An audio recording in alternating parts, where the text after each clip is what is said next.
Shalom Chaverim. I am a cultural, spiritual Zionist and not a political Zionist. I support the position of Echad Ha'am. His name was Asher Tzvi Hirsch Ginsburg. He was a Hebrew journalist and essayist and one of the foremost pre-state Zionists. He envisioned a Jewish spiritual center in Eretz Yisrael. His views regarding the purpose of a Jewish state contrasted with those of prominent figures within the Zionist movement, such as Theodor Herzl, the founder of political Zionism.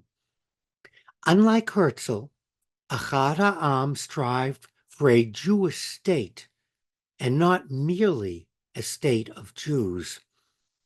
The political Zionists won out in the end, and their decisions, as well as those of European leaders that took place at the end of the 19th century and the beginning of the 20th century, have led us to the eternal conflict in the Middle East.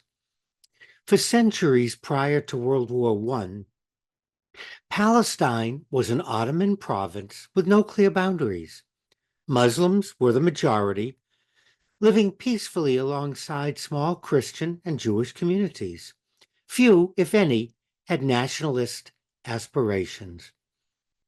The relationships began to shift in the beginning of the 20th century as a group of young socialist revolutionaries, including the founders of the future state of Israel, immigrated in waves from Russia and Eastern Europe.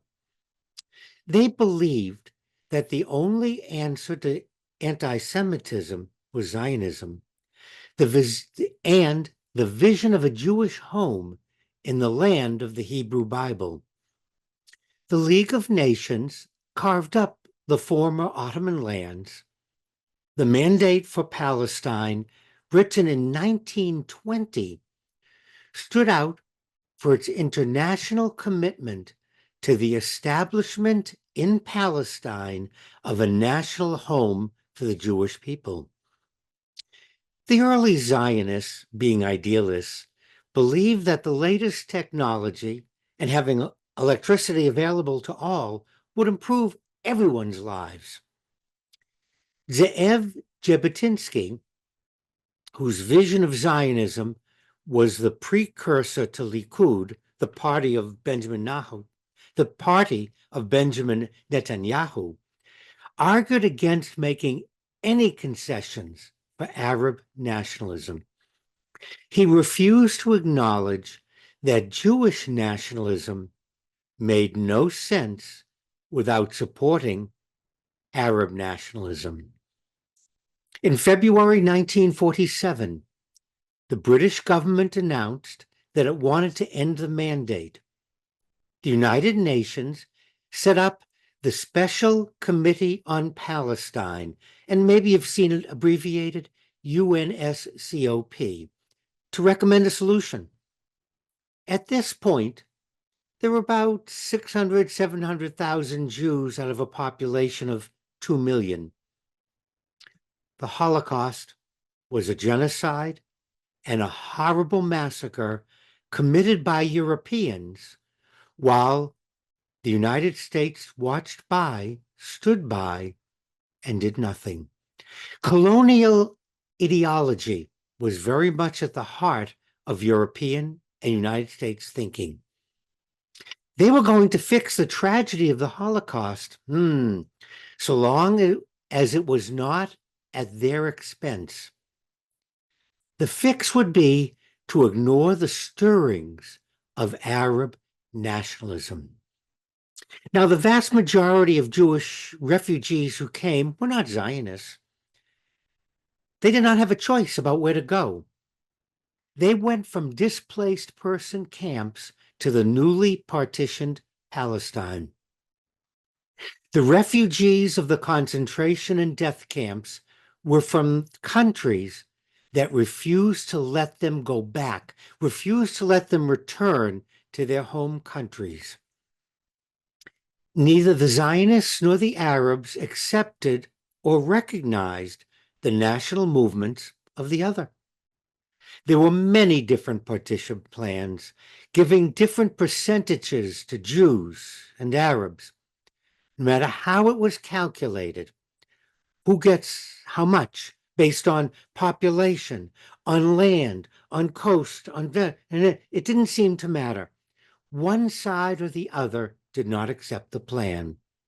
Jews did not want to be a minority in an Arab state, and Arabs did not want to be a minority within a Jewish state.